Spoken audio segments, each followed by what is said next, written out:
Welcome to the first ever Tech Tuts or Tech Tutorial. Today I'm going to be working in After Effects CS5. This is going to be a very basic video, a very beginner video. If you know After Effects, if you're experienced in After Effects, don't watch this video. This is for someone who is wanting to begin learning how to animate and do things in After Effects. As I said, this is the newest version of After Effects CS5, so this will apply to any other version as well because they are all very similar. So the first thing I'm going to do is I'm going to open up a new composition or a new comp. That's what After Effects calls it. So I'm going to right click, or I'm on a Mac, so it's going to be Control click anywhere, or right click here, and then once I do that, I normally can do that, or I can do Command N to open a new composition. So I can go Command N, and the box will come up for a new composition. I'm going to title this Keyframe Basics because, guys, there's so much you can do in After Effects that it is ridiculous. I'm going to leave the frame rate alone. Background color, I am going to change it just for simplicity's sake to a light white color, and then I'm going to go ahead and hit OK. As you can see here, the basic background color is white, and this tutorial is about keyframing and how to keyframe. Keyframe is the basis of everything you will be doing in After Effects. A keyframe is something that is what state the video or whatever that you're working with is in at the time. So the first thing I'm going to do is I'm going to create a new text layer. And in order to do this, this application, Adobe does a great job in making their applications similar, so if you've worked in one, it shouldn't be that hard to work in another.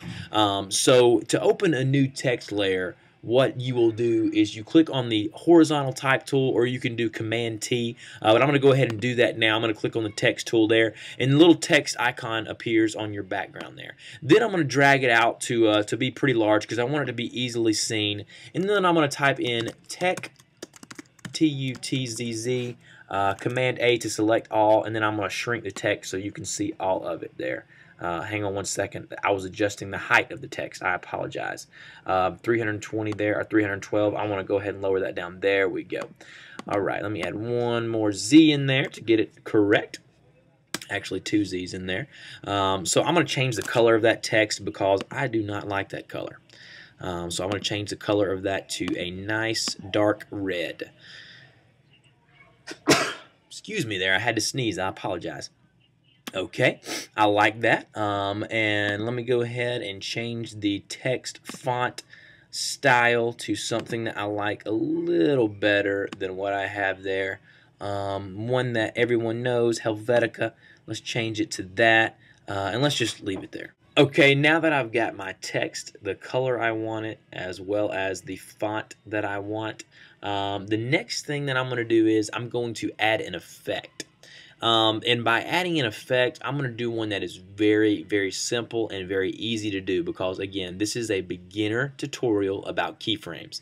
And again, I cannot express how much stuff this application is capable of. If you get good at this application, guys, there's so many things that you can do that will amaze your friends, and they'll be like, how did you do that? So I advise you, if you're interested, guys, dig into it and get better at it, and that is what I have done. So I'm going to go over here. If you see where my cursor is, Effects and Presets.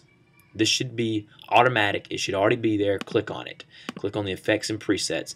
You can scroll down. You can look at all the different ones. But what I'm going to do is I'm going to search for one that I know I already want. I'm going to search for Hue, H-U-E.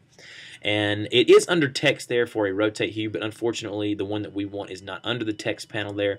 We have to go under color correction, hue, saturation. Now, this is very important. It's a very good technique to use, and it's a technique that not many people know who even do this for a living. You can take the hue saturation and you can drag the effect on top of the text you want to apply it to. So I'm going to go ahead and drag it over. I'm going to go ahead and repeat what I just did. I'm going to drag it over and I'm going to release. Now, that's going to apply that effect to the text that I have on screen. Now, if you look over here, the keyframe, the Tech Tuts, that's the title of the tutorial here. But as you can see here, you can adjust all kinds of stuff just within this one effect, the hue saturation. But what I'm going to do is I'm going to go down here to my timeline, and I'm going to select the little side arrow here, and I'm going to open it up, spread it out. That shows me my touch text right there. I'm going to go to Effects. The hue saturation effect is the one that I've already applied, and I'm going to go down to Channel Range. Now, I'm not going to really get into what that means, but that is the color of the text at its current state. So I'm not even going to go into that right now. Another video, another time. So what I'm going to want to do is I'm going to want to apply an effect to this text. So the effect that we're going to be in today is going to be Channel Range under the hue saturation. If you're following along with me, this is where we'll be, right down here. This little clock icon right here is a keyframe icon. Get to know that little clock icon by every effect. It is a keyframe add keyframe button. So what I'm going to do is I'm going to add a keyframe at 0 seconds. Bam. All right. I clicked it, and by doing that, as you can see right here, there's a little kind of golden diamond at 0, 0. That is the keyframe that I added. The state that my text is in is this red right up here. So what I'm going to do is now is I'm going to drag my, it's called a current time indicator, or CTI for those of you who are in the industry, and drag it. I'm going to drag it to 10 seconds just for simplicity's sake. Now, what I'm going to do is I'm going to add another keyframe. Now, you don't want to click on the one you clicked on.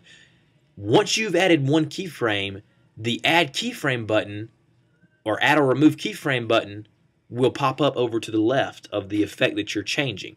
So I'm going to go ahead and add another one by clicking that. Boom. Now at 10 seconds, I've added another keyframe.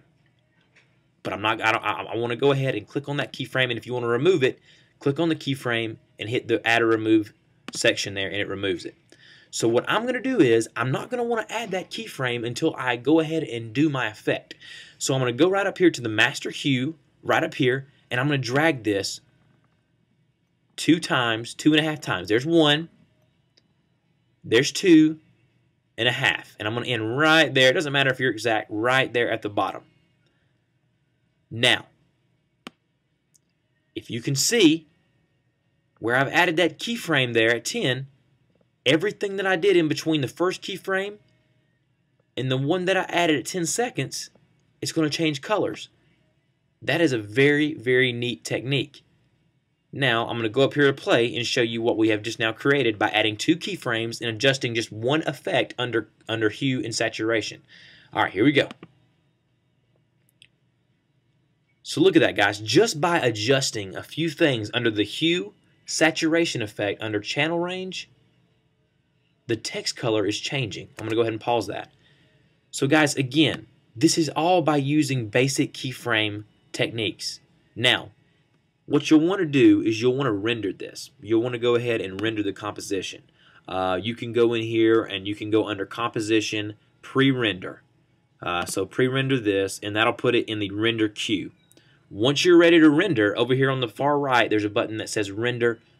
Go ahead and click that button, and then it's going to render it, and you can see the yellow progression line here will let you know how far along it is until it's going to be completed rendering.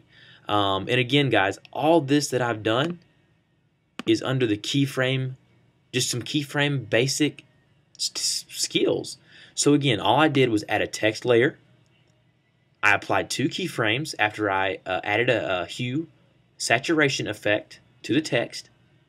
And by doing that, guys, that gave me a really cool color transition effect. So I'm going to let it finish rendering here, and I'm going to show you the final product, what you're going to get. And the reason you want to render it, guys, is because if you don't render it, you're not going to get the full effect of what it's going to be choppy. It's going to stop at times because it's going to have to render. And if you go ahead and put it in the pre-render and go ahead and get it in the render queue, it'll go ahead and start that process. So we got a few more seconds here to wait. All right, there we go. It is now finished rendering. It'll give you that nice little sound effect there. And that's really neat what it's done there. So I'm going to go ahead and shrink this right here. On my desktop now, I have the keyframe basics.movie. I can open it up. This is now opened up. In QuickTime, I'm going to press play. Look what we got, guys. The effect that we did right there in After Effects is now being applied to this video. It only goes for 10 seconds, so you're only going to be able to see the effect for 10 seconds. So press play. Look at that.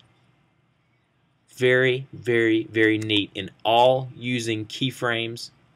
Very, very simple. Alright guys, this was the first Tech Tuts video. There'll be many, many more to come. If you're interested in After Effects or any of the Adobe Suite software, let me know. I am very knowledgeable about them, and will definitely be posting more and more videos to come. Thank you guys. See you next time.